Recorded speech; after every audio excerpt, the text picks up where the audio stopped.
Welcome to Gay Fairfax, the capital area's only weekly gay entertainment magazine, sharing news, views, and pride. I'm Michelle Michaels. And I'm Beth Goodman. Each week we'll feature events and personalities of interest to the gay women and men in Northern Virginia. We'll make an appearance at the Northern Virginia AIDS Project Open House, and the phones are ringing at the Gay and Lesbian Switchboard on this edition of Gay Fairfax. But first, here's Peg McCraw with this week's gay trivia question. Homosexuality, what causes it? Are we born that way? There have been many theories over the years. Can you name 5 supposed causes of homosexuality? Stay tuned, I'll give you the answer at the end of the show. Thank you, Peg. The Northern Virginia AIDS Project, sponsored by the Whitman Walker Clinic, is a hidden resource to the gay community. Testing, training, and counseling are among the many services offered. To raise awareness, Jay Fissette, executive director of the project, held an open house, and Gay Fairfax was there.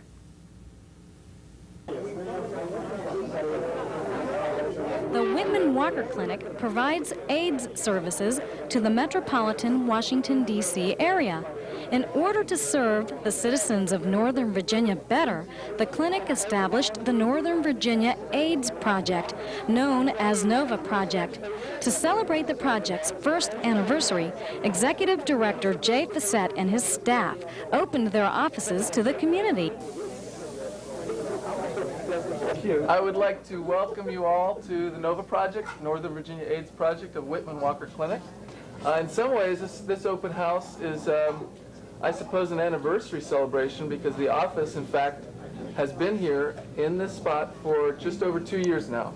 And over that period of time, we certainly have grown from a staff of 2 to now a full-time staff of 8 with a social work intern student, and hopefully to grow further in the coming months. At the present time, we have a caseload of about 240 clients in Northern Virginia, and over the course of time have provided services to nearly 700 persons in Northern Virginia. I'd like to introduce the clinic administrator, Jim Graham. I know you're here.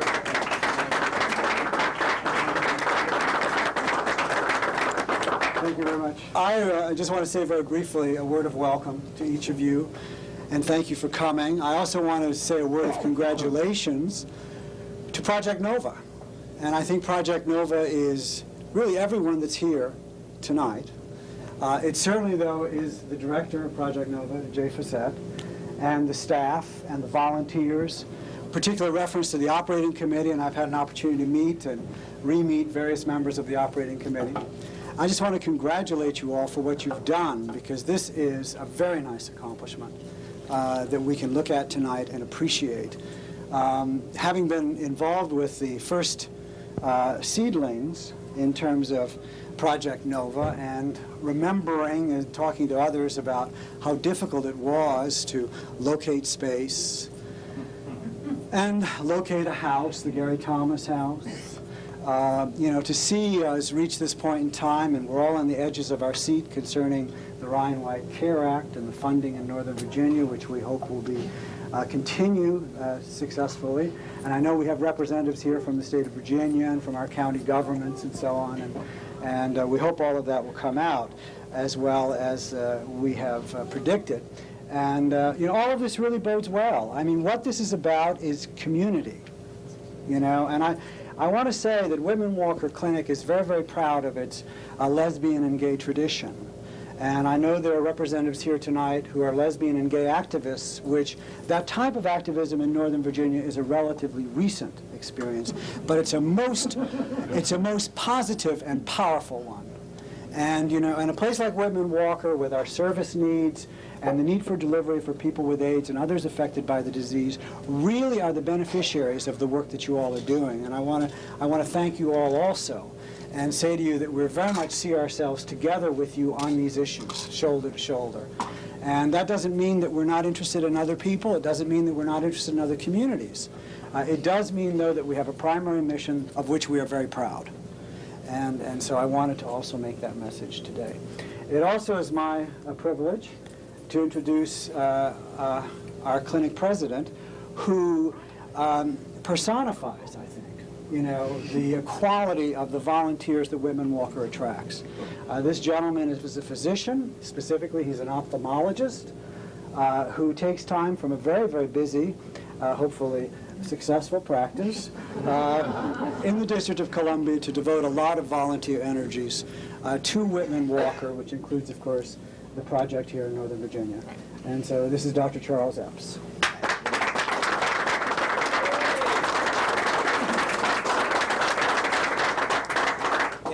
It's a real pleasure to visit everybody at the NOVA project here, and I was interested to hear Jay talk about the fact that there are 8 staff people here. Now, when I started volunteering at Whitman Walker Clinic about 6 years ago, I believe Whitman Walker Clinic, the entire clinic, had about that many staff people. So I think the only reason that it's grown has been because of the talents and energies of people just like those of you here in this room. In fact, many of you who are here today were involved in that, and actually one person who was very involved in that is Jay Fassett. Jay Fassett was, or has been involved for a long time with our gay men's counseling group, and he was the chair of that group and sat on the board of directors of Whitman Walker before he joined Project Nova. Thank you very much for your ongoing support, and we'll do our best to fill all your needs. Thank you very much.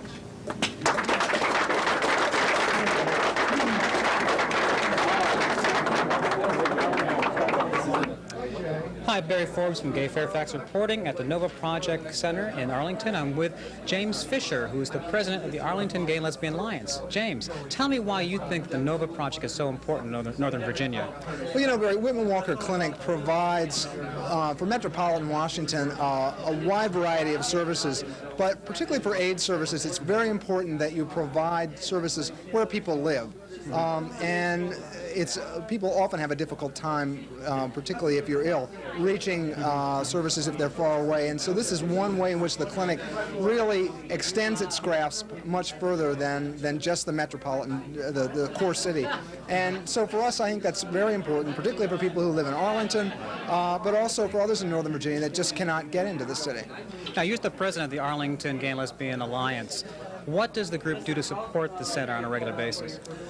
We provide a conduit for information. Information about NOVA Project is in our newsletters regularly. Jay Fassett, who is the director here at NOVA Project, is a member of AGLA and also is our government relations chairperson. A lot of what we do politically is coordinated with Jay and with NOVA Project, so we work pretty closely. How active are you with the political scene with the Arlington City Council and working for projects for NOVA Project? We do a real wide variety of things for politically. Part of it is AIDS-related, part of it is human rights-related, hate crimes-related, and that sort of thing. The members of Arlington Gay and Lesbian Alliance earlier this year wrote quite a large number of letters trying to get funding from the county board for an extra position here at NOVA Project, and we were ultimately successful. Well, that's terrific. Thank you very much. Sure, thank you, Barry. Ellie Williams, right, Ellie? And you are a buddy with the NOVA Project. Tell me, what is a buddy, besides being very friendly? Outgoing. Buddy does a lot of things. It really depends on what needs to be done. No, but what basically is a buddy? It's a volunteer that works with an individual? It's a volunteer that works with a person who's living with AIDS and helps them in whatever way you can. What are some of the things that you've been doing for your buddy? Given rides to the hospital, been there during some tough times, just talked a lot, which is fun. Go out, do activities, go to dinner, be there for moral support. How many hours a week do you volunteer as a AIDS buddy? I've gone from a high of 60 while I was unemployed to an average of 20, and then some weeks 10 or less than that. It really depends on my availability, what I can do. It's all negotiable. Why do you do it? For me. For you? Yeah, it feels good. Feels good. Yeah. So. Ron, how do you work with the NOVA Project? Well, I'm actually one of the people that she's a buddy for, but I'm also volunteering here once a week at the reception desk. That's great. How did you get involved with the project? Well, I heard about the Nova Project through my sister, actually, when I first came here last year. And they provided me with a lot of services. So I met with Paul Rose, who's one of the case managers here. And then in turn, I also met people in the buddy system, Ellie and another fellow, Chuck Edwards. And from there and their involvement, after I felt better, I wanted to kind of branch out into the community so that I could get more involved, I think, in my own personal healing by getting out of the house more often, getting reconnected with life. And so it's just been something to get back into the community. And I'm also registered with the Speakers Bureau in other places as well, so that probably by the fall, when the Speakers Bureau's needs start arising, we'll have chances to go into the community, be it educational community or the business community. Why do you think the Nova Project is so important for Northern Virginia? I don't know that it's so much relegated to just important for Northern Virginia. I think it's important to any project like this that's focused on people living with AIDS I think the main thing is the educational value, the broader awareness that it can bring to people who are ignorant or frightened, whether they have AIDS or not.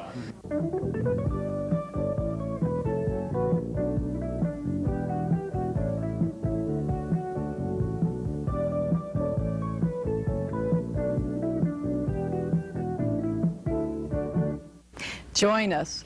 The Fairfax Lesbian and Gay Citizens Association is a community organization that offers a sense of camaraderie and spirit among gay people.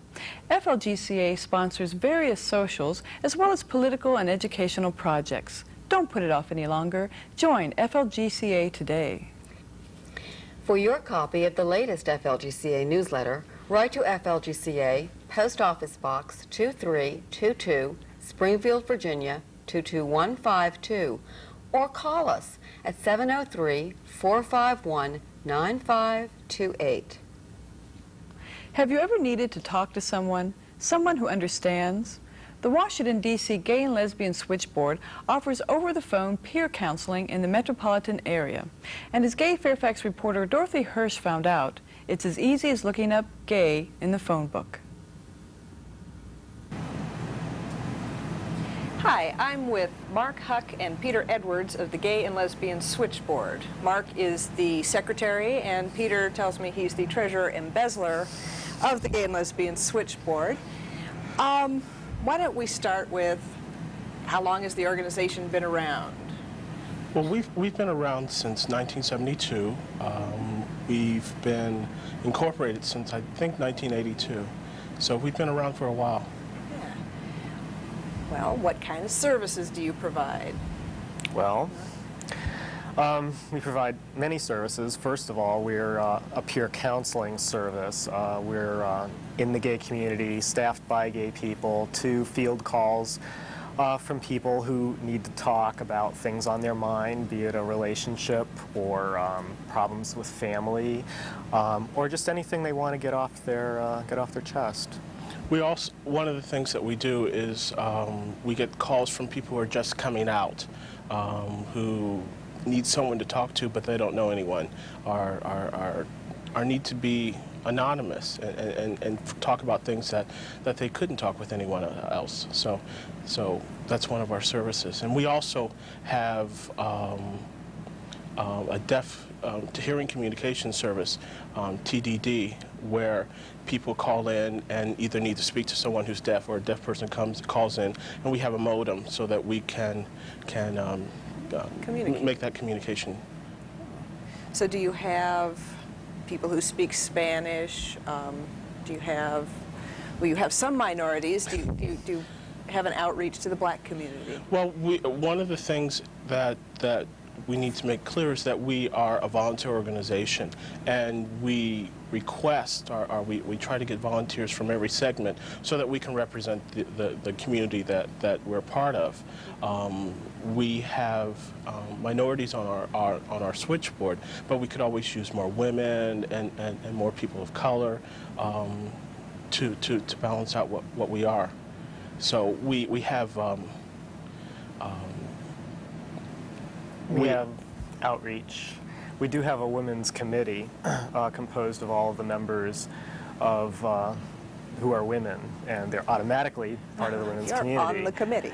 Yeah. And they do their own separate functions. They have brunches, they organize women's events within the switchboard.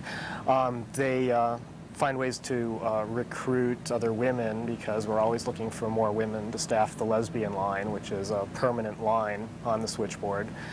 And they also do fundraising at lesbian bars, things like that, bake sales. Well, but they're not a separate thing. They're connected. It's part of the.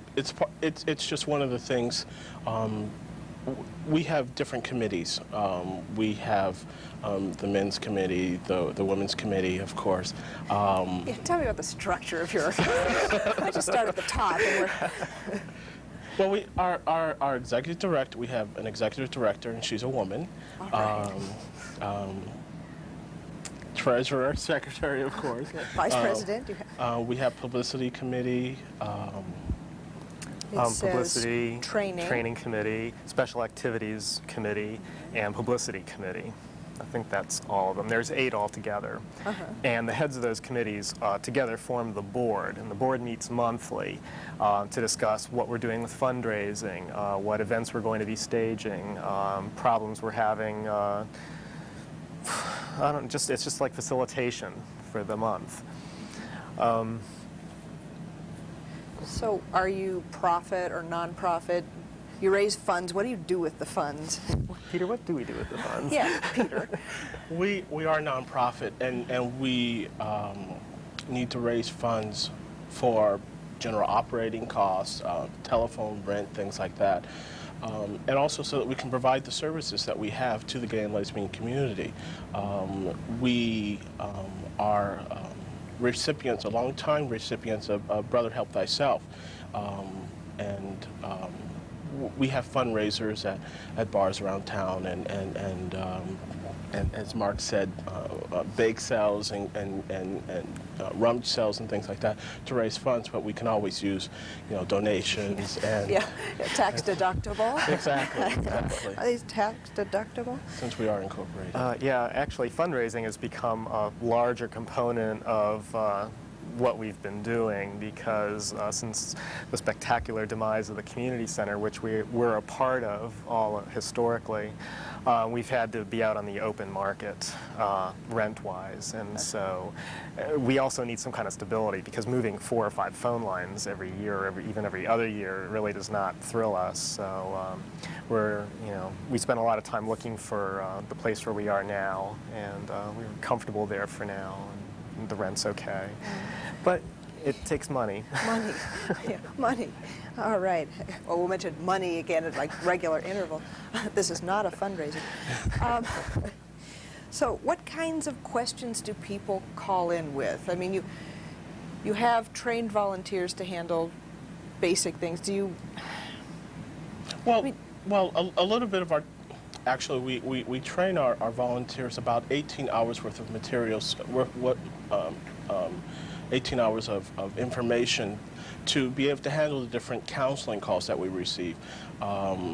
We have guest speakers come in. We've had, in our latest class, we had about 9. We have nine volunteers that have just recently joined our switchboard, and we've had speakers from PFLAG and LACE, which is the Spanish our Latin organization, so that the people who volunteer, who staff our phones, know a little bit more about the community that they're servicing, so that when someone calls in and says that I have this sort of problem. Many of us don't have direct experience with the particular problem someone might be mentioning, but because we have training, then we can relate something that's happened in our lives to this situation, because basically the problems just have different hats on them, but they're the basic same problems. If you have a problem with your mother, I might have had something in my past to help me understand the situation and help you draw out what is best going to work for you, because we all have different agendas and things like that.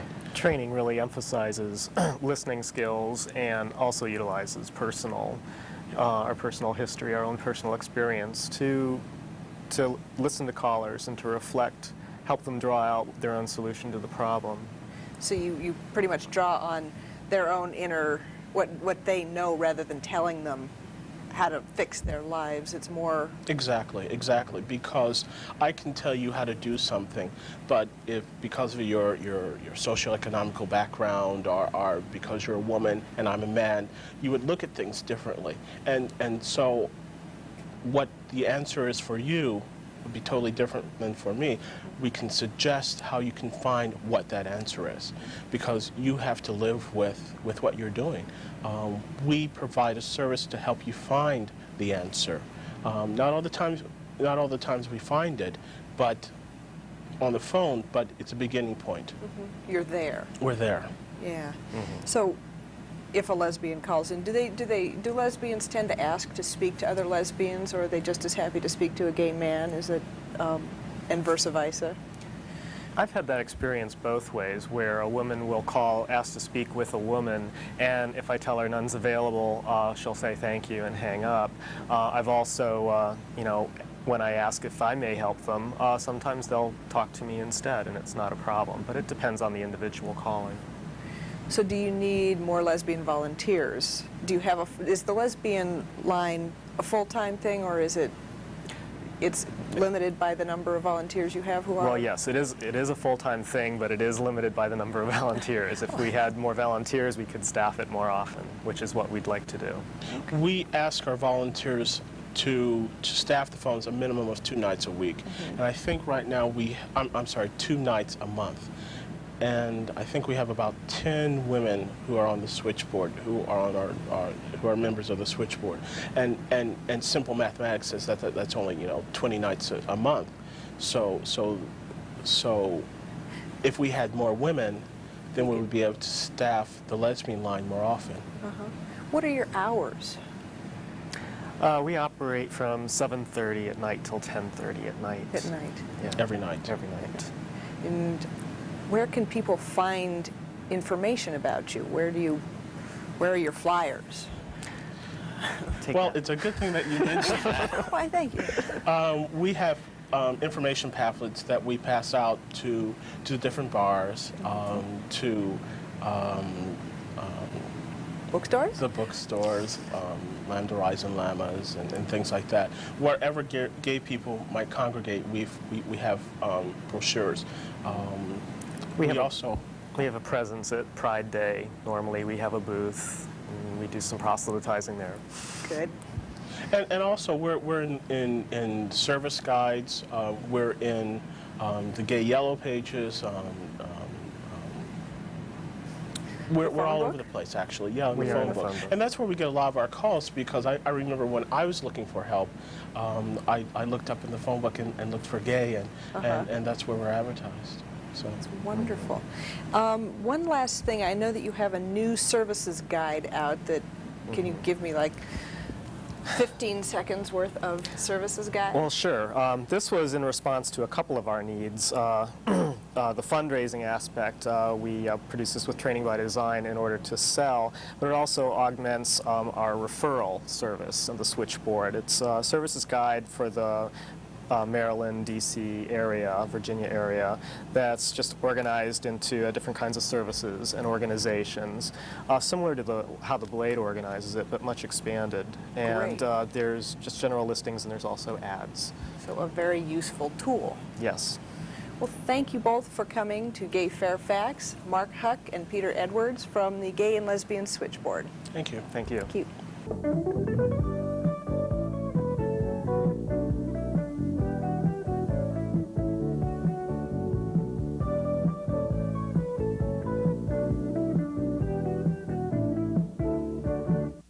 Did you know the answer to this week's gay trivia question? Well, here's Peg with the answer.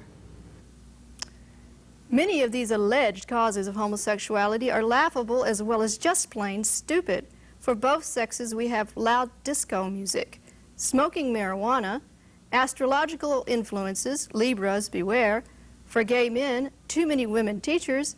And for gay women, how about a shortage of men after World War I? Well, that wraps up this edition of Gay Fairfax. Be sure to tune us in next week at this time. For Gay Fairfax, I'm Michelle Michaels. And I'm Beth Goodman. Thank you for joining us. And remember to keep the pride alive.